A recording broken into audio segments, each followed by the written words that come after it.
내일 국회 6월 임시국회의 문이 열리지만 이 한국당은 본회의 참석 없이 선별적 현안에만 상임위를 열겠다는 입장입니다. 민주당은 국회를 정쟁의 도구로 삼는다며 반발하고 있는데요. 여기에 북한 목선 사태까지 또 다른 변수로 작용하고 있습니다. 이종훈 정치평론가, 박정하 전 청와대 대변인과 함께 짚어보겠습니다. 두 분 어서 오십시오. 안녕하십니까? 안녕하세요. 예. 2달 가까이 닫혀 있었던 국회인데 드디어 내일 문을 열게 됐습니다. 일단 한국당은 참석하지 않겠다는 입장에는 변함이 없는 것 같은데 예상한다면 역시나 불참입니까? 네. 그런데 오늘 또 이 나경원 자유한국당 원내대표가 예. 성명서 발표를 하지 않았습니까? 예. 그러니까 선별적으로 지금 참여를 하겠다라고 지금 얘기를 하고 있으니까 예. 그러니까 절반 정도는 지금 뭐 정상화됐다라고 일단 봐야 되겠죠. 자, 그런데 이제 완전한 정상화는 이제 아니기 때문에 예. 역시 이제 제대로 국회가 제 기능을 하는 데까지는 시간이 꽤 걸릴 것 같다. 이렇게 지금 보이고요. 예. 그런데 지금 이제 이 부분 정상화라고 하는 것 자체도 사실은 실제로 이제 과연 이루어질지 여부도 좀 지켜봐야 되는 상황. 아직까지는 예, 그렇습니다. 예. 뭐 어찌됐건 지금 절반의 정상화라고 얘기해 주셨는데 더 나아가서 사실상 복귀의 수순이다. 뭐 이런 시각도 있더라고요. 사실은 뭐 자유한국당 내부 분위기가 여러 가지가 의견이 있겠습니다만은 그 국회 정상화에 대한 욕구에 대한 국민들에 대한 주문도 굉장히 많은 편이에요. 그래서 예. 그 부분에 대해서 강경투쟁과 그다음에 국회 복귀 뭐 이런 턴에서 그 여러 가지 의견들이 있을 거로 추정이 되는데요. 그러다 보니까 오늘 아침에 원내대표가 그런 성명을 발표하지 않았나니까 일부 북한 어선에 관한 것, 그다음에 지금 문제가 되고 있는 인천과 서울의 수돗물 문제, 그리고 검찰총장, 국세청장의 청문회 문제만 좀 참석을 하겠다라고 발표를 했는데요. 예. 글쎄요, 이제 그 패스트트랙 정국 이후 한 2달 정도 좀 문이 닫혀 있는데 자유한국당은 현재 패스트트랙 정국에 대한 사과 문제, 그다음에 그 경제 원탁회의가 될런지 경제 청문회가 될런지 모르지만 두 가지를 요구하고 있는데요. 아직까지는 지난주에 오늘 성명에서도 여당으로부터 진심 어린 그 얘기를 못 들었다라고 예. 주장하고 있는데 내일 이제 국회 혹시 뭐 열리게 되면 시작이 되고 그다음에 이후 상임위 참석 진행이 되면서 저는 그 여야 간에 물밑 협상이 계속 진행될 거라고 보여지고요. 예. 그렇다면은 말씀하신 것처럼 한 반쯤은 시작이 된 거 아닌가라고 판단을 하고 있습니다. 예. 지금 오늘 뭐 나경원 원내대표의 성명서도 말씀을 해주셨지만 여당의 입장에서는 뭐 한국당이 반쪽 정상화 선언이 이제 국회를 정쟁의 도구로 사용하고 있다라는 비판이거든요. 그러니까 성명서까지 내세우면서 협상의 여지가 더 없어진 것 아니냐. 그러니까 여당과 한국당이 점점 더 먼 길을 가는 것이 아니냐 이런 분석도 있는 것 같던데요. 그런데 사실은 뭐 그럼에도 불구하고, 그러니까 지금 더불어민주당 쪽에서는 그러니까 자유한국당을 좀 새롭게 자극하는 만한 발언들은 좀 안 내놓으려고 애를 많이 쓰는 네. 그런 것들이 좀 이제 보이는 거죠. 그 여전히 이제 그 협상의 여지는 좀 남겨놓고 있는 이제 예. 그런 그 상황이기 때문에 좀 더 두고 봐야 한다라고 생각을 하고요. 예. 뭐 일단은 그 뭐 경제 청문회 요구에 대해서 지금 경제 토론회로 대략 지금 가닥이 잡혀가는 것 같은데 예. 경제 토론회만 수용이 된다면 뭐 사실은 전면 정상화도 불가능한 일은 아닐 것이다라고 생각을 합니다. 그래서 이 대목에서 좀 더불어민주당 지도부가 좀 이제 잘 판단을 내려야 하는 그런 부분이 좀 남아 있는 상황이고요. 예. 그러니까 오늘 그 나경원 원내대표의 발언이 그러니까 한 그 계기가 될 수는 있다라고 저는 생각을 합니다. 그러니까 예. 이 오늘 성명이 나오게 된 데는 나름의 배경이 좀 있는 거죠. 조금 예. 전에도 말씀하셨다시피 그러니까 국민 여론이 좀 따가운 부분, 그러니까 국회의원들이 일 안 한다라고 하는 그런 여론이 굉장히 최근에 고조되고 있기 때문에 네. 그 부분을 의식해서 그러니까 뭔가 이렇게 가만히 있을 수는 없는 상황까지는 좀 온 거죠. 그래서 이제 반발 정도 이제 내딛는 이제 그런 정도로까지 나온 건데 지금 여당 쪽에서도 이 성명에 대해서 너무 과민 반응을 보일 일이 아니고 예. 예. 그런 그 실질적인 흐름들을 좀 잘 읽어내서 빨리 협상을 좀 종결을 짓고 그리고 이제 정상화를 시키는 것이 좀 시급하지 않나 이렇게 좀 근데 생각을 또 합니다. 뭐 사실 네. 그 이원욱 그 원내 수석 부대표 민주당에서도 이런 얘기 나왔지만은 뭐 오랜 협상을 해봤지만은 뭐 대부분 조건을 한국당에서 요구하면 수용해 왔는데 계속 얘기하고 있지 않느냐. 새로 추가하고 또 추가하고 하면서 진정성이 안 보인다는 거예요. 예를 들어서 뭐 경제 토론회 같은 경우도 애초에 뭐 패스트트랙 같은 부분에 대해서의 문제를 삼다가 나아가서 계속 추가됐던 사안인데 민주당 입장에서는 도대체 어디까지 어떻게 수용해야 되느냐. 여기에 대한 좀 항변이 있는 것 같아요. 글쎄요, 뭐 최근 국회 상황에 대해서 뭐 자세히 그 안쪽까지 속살까지는 모르겠습니다만 과거 같은 경우는 여야 원내대표가 굉장히 자주 만났어요. 자주 만나서 여러 가지 논의를 많이 했는데 예. 글쎄 요즘에도 그런 일들이 계속 되어 오고 있느냐라는 점에 대해서는 국민의 한 사람으로서 굉장히 아쉽다는 생각이 좀 들고요. 예. 민주당 원내대표 그런 말씀 주셨지만 사실은 더 많이 갖고 있고 더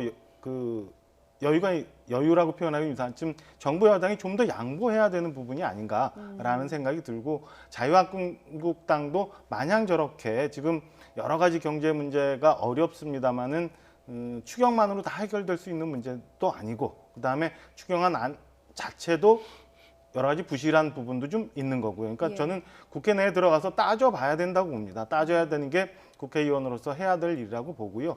자칫 장기적으로 잘못하면 추경 때문에 경제가 이렇게 안 좋아졌다는 잘못된 비난을 자유한국당이 혼자 안을 수도 있는 거거든요. 여러 가지 면을 좀 자유한국당이 좀 고민을 해서 너무 강경하게만 나가는 게 국민들로부터 지지를 받을 수 있는 건 아니다라는 예. 생각을 좀 해줬으면 하는 바람이 좀 있어요. 예, 일단은 국회 안에 들어와서 좀 논의를 시작해 보는 것이 어떠냐라는 좀 제안을 해주신 것 같고요. 경제 토론회를 말씀하셨는데 청와대가 이 경제 정책 라인에 인사를 단행하지 않았습니까? 네. 그러니까 이게 국회 정상화 논의를 하는데 어느 정도 영향을 미칠지도 궁금합니다. 예, 이것도 사실은 지금 자유한국당 입장에서는 좀 공격적인 그 대처로 좀 받아들이고 있는 거죠. 예. 그러니까 경제청문회 하자고 이야기를 하고 경제 실정과 관련해서 이제 본인들이 문제 제기를 하려고 하니까 청와대가 정면 대응을 지금 선택한 거 아닌가라고 지금 이제 자유한국당에서는 좀 읽고 있는 거예요. 예. 그래서 이제 내부적으로는 좀 상당히 좀 반발하고 있는 이제 그런 기류도 좀 읽히는데, 그러니까 뭐 그런 측면도 저는 없잖아 있다라고 저는 생각이 됩니다. 그러니까 뭐 청와대 입장에서는 내년 총선도 생각하지 않을 수 없는 것이고, 또 이제 뭐 경제 실정 프레임에 잘못 들어갈 경우에 자칫 잘못하면 또 이게 또 여론이 굉장히 또 나빠질 수도 있고 예. 지지율이 또 낮아지는 그런 또 계기가 될 수도 있고 그런 부분에서 이제 상당히 좀 부담을 느끼는 것 같긴 해요. 그래서 일단 뭐 청문회가 좀 수위를 낮춰서 좀 토론회 정도로까지 지금 이제 그 약간 조정이 된 거 아니겠습니까? 예. 문희상 의장이 중간에 이제 원탁회의 제안도 했고, 예. 근데 이런 정도면 사실은 좀 빨리 받아들여서 빨리 종결을 짓고. 그러니까 본인들이 지금 이제 진짜 원하고 있는 것, 그러니까 그 뭐 추경안이라든가 이런 쪽을 선택하는 것이 훨씬 더 바람직하지 않나 이렇게 생각이 들고요. 예. 예. 그러니까 국민들 입장에서는 지금 정도 시점에서는 사실은 여야 모두에 대해서 좀 피로감이 상당히 많이 누적이 된 상태다. 이제 그런 점을 좀 잘 감안을 해야 한다라고 생각을 하고, 예. 그래서 뭐 일단은 제가 보기에는 그 패스트트랙 지정과 관련한 그 부분에서 큰 산을 이미 넘었다라고 보거든요, 여야가. 그래서 지금 이제 경제 토론회, 경제 청문회 부분은 어떻게 보면 작은 산에 해당한다라고 예. 저는 생각을 해요. 그래서 경제 토론회 정도까지 이 수위가 낮아졌다면 이 정도는 빨리 받아서 국회 정상화를 시키고 추경안을 빨리 처리하도록 좀 애쓰는 쪽이 제가 보기에는 청와대나 더불어민주당 쪽에서도 훨씬 더 유리한 선택일 수 있다. 그래서 빨리 그렇게 종결을 좀 지으면 좋을 것 같고요. 제가 보기에는 예. 흐름 자체는, 조짐 자체는 그렇게 나쁘진 않다 이렇게 생각합니다. 알겠습니다. 이런 가운데 전국의 또 다른 변수, 북한 목선 정박 사건이 불거졌습니다. 네. 오늘 말씀하신 그 규탄 대회에서 자유한국당, 청와대 그리고 군이 뭔가 숨기고 있다. 굉장히 강한 어조로 비판을 했는데요. 이야기 좀 들어보시죠. 저희는 자유한국당 국정조사 강력히 추진하겠습니다. 이 천막 귀순의 게이트 그 진실 국민 여러분들과 당원 동지분들과 함께 밝혀내겠습니다. 정말요 청와대 여당 해도 너무합니다. 날치기 선거법하고 지금 사과도 철회도 안 한답니다. 합의 처리 약속도 안 한답니다. 그러면서 국정조사하자 이런 거 밝히자 했더니 정쟁이라고 합니다. 이게 정쟁입니까 여러분? 네, 정쟁이 아니다라면서 굉장히 강한 어조로 그 정부 여당을 비판하고 있는데, 특히 이 북한 목선 사태 같은 경우는 이제 군의 경계 태세와 맞물려서 지금 같이 비판을 받고 있어요. 특히 한국당에서는 또 일부 야당에서 계속 국정조사하자 이렇게 지금 그 전선을 확대해 나가는 지금 중이에요. 예.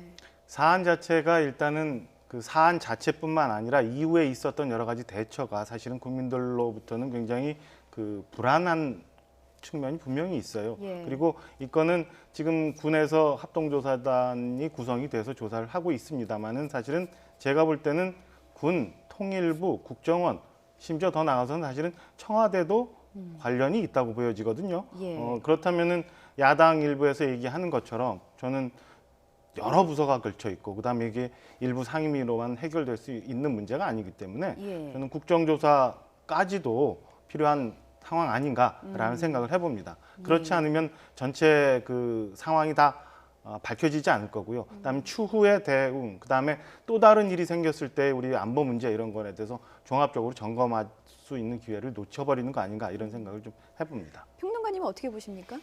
저도 이제 국정조사가 필요하다라고 생각은 해요. 예. 이제 그런데 이제 그 시기와 관련해서 시점과 관련해서는 자유한국당 입장에서는 좀 전략적인 선택을 잘해야 한다라고 생각합니다. 그러니까 지금 자꾸 최근 들어서 국회 정상화가 뒤로 미뤄지는 이유를 좀 우리가 요인들을 보게 되면, 예.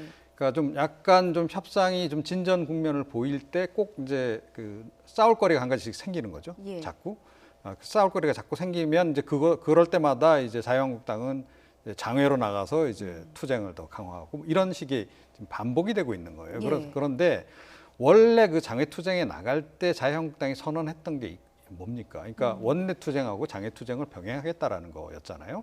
저는 그 전략을 지금이야말로 지금 제대로 써야 된다라고 저는 생각을 해요. 그러니까 예.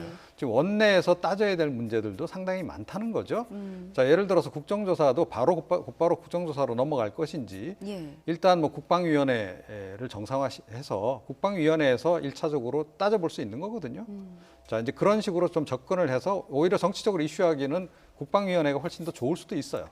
그런 다음에 국정조사가 필요하면 국정조사 다음 단계로 넘어가면 되는 것이고, 예. 지금은 어떻게 보면 좀 그러니까 이슈를 좀 줄여서 싸울 거리를 좀 오히려 줄여서 빨리 국회를 정상화시켜 놓고 그러니까 양쪽의 투쟁을 병행하는 것이 자유한국당 입장에서도 훨씬 유리할 수 있다라고 하는 그런 것을 좀 판단을 좀 잘 내리셔야 하지 않겠나. 예. 그런 점에서 저는 국정조사를 해야 하는 건 맞으나 지금이 딱 그 시기인지는 좀 모르겠다. 오히려 조금 그거는 뒤로 미뤄도 나쁘지 않다라고 생각합니다. 알겠습니다. 그리고 국정조사를 하더라도 이번에 사실은 경계가 뚫린 게 가장 결정적인 그 문제잖아요. 예. 구조적인 문제고. 자, 그렇다면 그 대안 중심으로 역시 논의를 진전시켜 나가는 것이 좋고, 자유한국당 입장에서도 사실은 안보하면 이제 보수라고 얘기를 하지 않습니까? 예. 그런 면에서 오히려 실력을 보여주는 것이 훨씬 국민들에게 표를 얻는 길이다. 저는 그렇게 생각합니다. 그러니까 국정조사 필요성에는 공감은 하지만 시기상 적절하지 않은 것 같다. 국방위부터 좀 여는 것이 순차적으로 맞는 것 같다라는 의견을 주신 것 같고, 뭐 구조적인 문제, 그러니까 사건이 발생한 문제점을 지적을 해주셨지만 또 다른 문제점 중에 하나가 바로 보고 과정 아니겠습니까? 그러니까 보고하는 과정에서 축소, 왜곡 논란이 있었거든요. 이 부분도 짚고 넘어가야 하지 않을까라는 분석도 있는데요. 앞서도 말씀드렸지만 사안 자체도 굉장히 엄중한 거지만은 그 후에 있었던 일에 대해서도 분명히 한번 저희가 짚고 넘어가야 앞으로 올바른 안보 태세를 갖출 수 있다고 보여집니다. 그러니까 최초의 그 15일인가요? 해경이 모든 상황에 대해서 정확히 그 모든 부처에 예. 연락이 갔습니다만 그 불행히도 군에서는 또 다른 대국민 보고를 하게 되고 예, 지금 그래픽이 나가고 있습니다. 이후에 그 국방부가 이제 17일 발표를 하면서 잘못 발표를 하고 그다음에 이후에 청와대도 개입했던 흔적들이 이제 여러 가지가 나와요. 그런데 제가 그 전에 이제 근무했던 경험을 보면 예. 사실은 이런 정도의 사안이 오게 된다면 여러 부처에 걸려 있는 문제이기 때문에 청와대가 개입할 수밖에 없습니다. 그리고 제가 추정컨대 말씀하신 거죠? 지금 뭐 예. 장관급의 안보실장까지 있었으니까 예. 사안이 발생을 하게 되면 이게 군도 걸려 있는 문제고 통일부도 걸려 있는 문제고 국방부도 걸려 있는 문제이기 때문에 종합 컨트롤을 하기 위해서 저는 청와대 안보실에서 분명히 전체 관련한 정보에 대해서도 종합 정리를 했을 거고요. 관련 회의도 있었을 거라고 보여져요.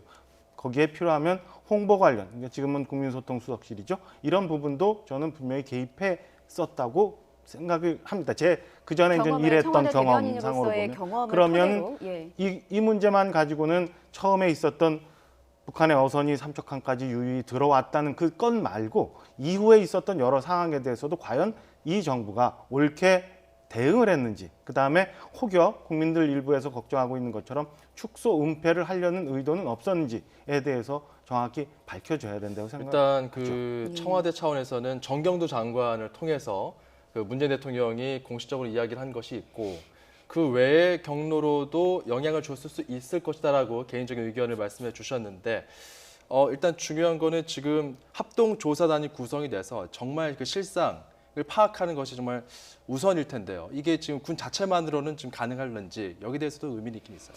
그러니까 국방부가 이번에 그 보고 과정과 관련해서는 주관한 것 같지가 않아요. 아무리 봐도.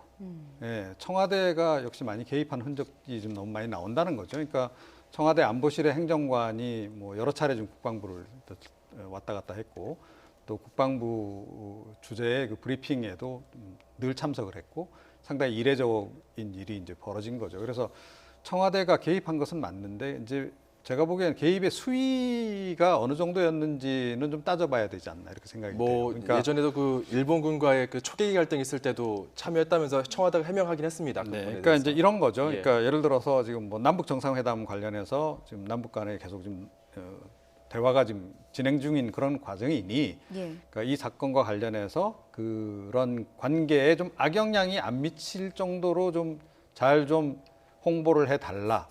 라는 정도로 이 얘기를 했는지 예. 아니면 그야말로 토시 하나까지 다 개입을 했는지 이거는 영 다른 거거든요. 그래서 그 부분은 이제 앞으로 좀 이제 밝혀져야 될 부분이다. 그리고 뭐 보니까 청와대 쪽에서도 일단 이 부분을 뭐 안보실 그 관계자들 조사는 할 것으로 지금 전해지고 있기 때문에 조금 예. 있으면 이제 밝혀질 것 같긴 하고요. 예. 예. 국방부 장관의 태도를 보면, 그러니까 본인이 특히 은폐 이 의혹과 관련해서는 해명할 게 별로 없다라는 식의 지금 태도를 보이고 있단 말이에요. 계속 그런 것으로 봐서는 일단 그렇게 읽힌다. 그렇다면 청와대가 이 부분은 조금 더 솔직하게 이야기를 하는 것이 좀 좋았다. 그러니까 윤도한 이제 국민소통수석이 나서서 해명하는 과정에서 사실 이번 이 건은 이제 보도가 나가서는 안 됐던 거고. 남북한 관계에 미칠 악영향 부분을 이제 걱정했던 그런 점에 대해서도 이야기를 했는데 처음부터 차라리 그렇게 이야기했더라면 훨씬 더 국민들 이해를 구하기가 좀 쉬웠을 것이다라고 저는 생각을 해요. 알겠습니다. 예, 그래서 그런 부분은 지금이라도 시정을 빨리 하는 것이 옳다. 저는 그렇게 생각합니다. 네. 알겠습니다. 일단은 정부와 여당 모두 이제 군 경계태세가 소홀했다는 점은 인정을 하고 있고요. 야당, 특히 자유한국당 경우는 이 북한 목선의 삼척항 입항 사건을 찝으면서 관련 상임위에는 참여할 것을 시사를 했습니다. 그러니까 어느 정도 적극적으로 나설 것인가 이 부분도 좀 짚어주신다면요. 먼저 말씀드린 것처럼 오늘 아침 나경원 원내대표가 관련 상임위는 적극적으로 참석한다고 했어요. 그러니까 이 건에 대해서는 내일 아마 그 자유한국당 지도부가 삼척항을 방문을 하는 것 같습니다. 예. 일정을 잡아놓고 있고 예. 군부대도 방문하려고 하는데 뭐 일정 조정이 잘 안 되는 것 같은데 저는 이 건에 대해서 자유한국당이 굉장히 자유한국당뿐만 아니라 저는 국회 차원에서 여야 모두가 국가 안보와 관련한 굉장히 민감한 문제이기 때문에 예. 명명백백하게 진상이 규명이 되고 다시는 이런 일이 없도록 하는 대책에 여야가 모두 머리를 맞대고 그다음에 정부도 여기에 적극 협조해야 된다고 생각을 하고요. 알겠습니다. 일단 뭐 한국당이 국방위나 운영 이쪽은 들어오기로 했기 때문에 아마 상임위 내에서 이제 이 부분에 대한 질의가 좀 이어질 것 같고요. 그런데 딱 한 가지는 좀 예, 예. 제가 꼭 예. 지적하고 싶은데요. 오늘 보니까 뭐 군형법으로 관련해 가지고 문재인 대통령을 뭐 고발을 하느니 어쩌니 뭐 이런 얘기까지 하던데 예. 이건 과도한 정치 공세다라고 저는 생각하고요. 자유한국당도 자유한국당이 만약에 집권 세력이었다라고 전제하고 예. 남북 정상회담이 진행되는 과정에서 이런 일이 있었어도 예. 마찬가지로 상당히 마사지를 했을 가능성이 높다. 예. 자, 그렇다면 이심전심 서로 그렇게 공감을 할 수 있는 부분이 있다면 과도하게 이걸 정치적인 이슈로 몰고 가는 것은 그렇게 바람직하지는 않다 이렇게 생각합니다. 알겠습니다. 자유한국당 이야기 좀 더 짚어보겠습니다. 황교안 대표 요 며칠 문매를 맡고 있는데요. 이번에는 이게 지금 조언인지 아니면 자랑인지 한 발언을 놓고 이야기가 좀 이어지고 있는데 먼저 좀 화면 보고 이야기를 이어가겠습니다. 학점도 그냥 엉터리 3점도 안 되고 또 뭐 영어 아까 뭡니까 토플 공부를 좀 해가지고 그때로 말하면 800점 정도 이렇게 뭐 되고 그러는데 15군데 냈는데 10군데에서 서류 심사에서 떨어졌어요. 서류 심사에서 통과한 5군데에서는 다 최종 합격이 됐어요.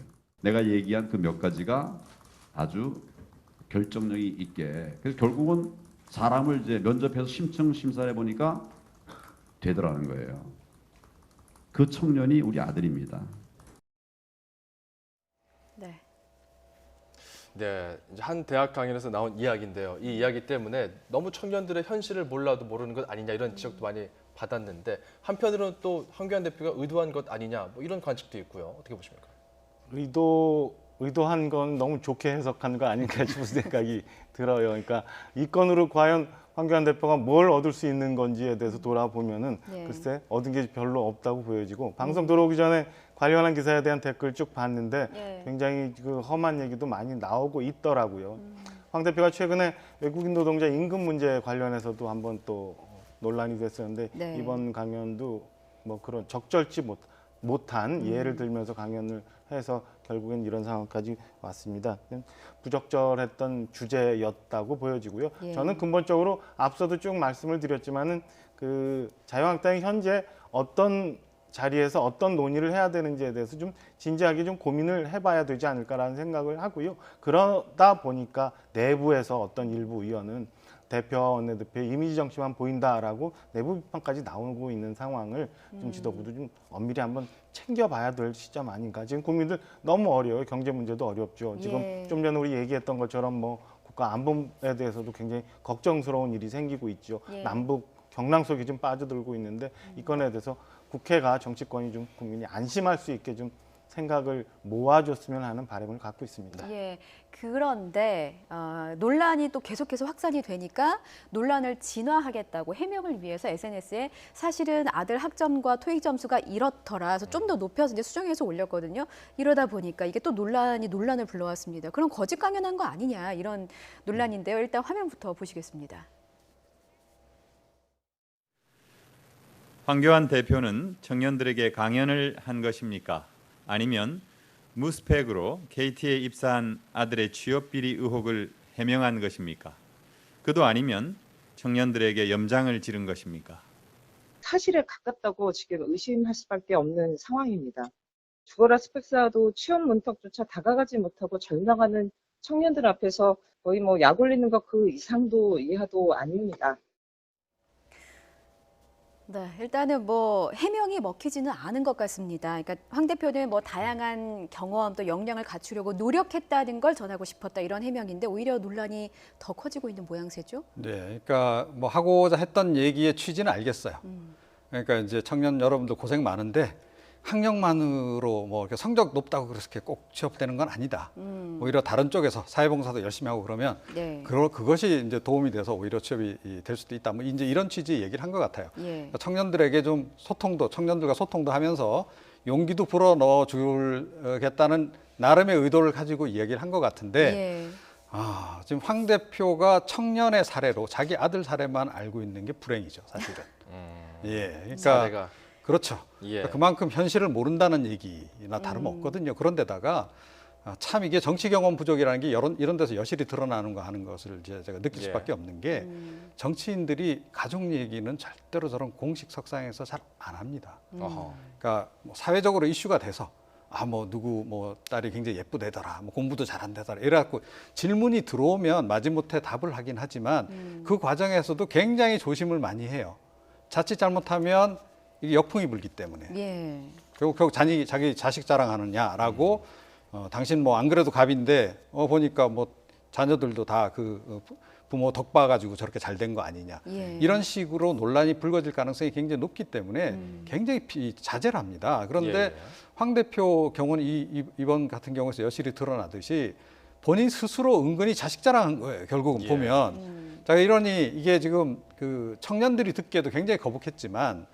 그러니까 청년 세대를 부모로 두고 있는 세대들, 그러니까 기성 세대들도 사실은 굉장히 충격적으로 받아들일 수밖에 없는 거죠. 그러니까 이 발언이 내 자녀, 내 아들, 딸 정말 참 열심히 살고 있고 그런데 취업도 잘 안 되고 정말 부모 입장에서 속 타 죽겠는데 저런 얘기를 하면 어떻게 받아들이겠냐는 거예요. 그런 거 보면 자, 누군가 옆에서 이런 것들 그야말로 정무적인 판단을 해줘야 되는데 예. 정무적인 판단이 전혀 안 되는 거 아닌가. 좀 안타깝습니다. 그런 예. 부분. 예.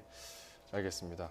자, 이런 자유한국당 일단 지금 그 전체적으로 그 문재인 정권 향해서 굉장히 규탄 대회도 열고 있고 이런 식으로 또 여러 구설도 있긴 한데 어쨌든 외연 확장을 위해서는 바른미래당에 대한 러브콜 이 부분을 놓칠 수가 없거든요. 이 부분에 대해서 이제 나경원 원내대표의 이야기가 있고 오신환 원내대표의 이야기가 있는데 묶어서 한번 들어보도록 하겠습니다. 먼저 나경원 원내대표입니다. 큰 틀에서 우파의 가치에 동의하고 한다면 저희는 같이 할 수 있는 부분이 많다고 생각을 하고요. 나경원 대표의 그런 말씀이 좀 뜬금없다. 바른미래당을 자꾸 이렇게 언급하지 않아줬으면 좋겠다. 자, 굉장히 짧지만은 명확한 입장 차인데 이게 한국당 입장과 바른미래당 입장에서 각각 좀 짚어볼 필요가 있을 것 같아요.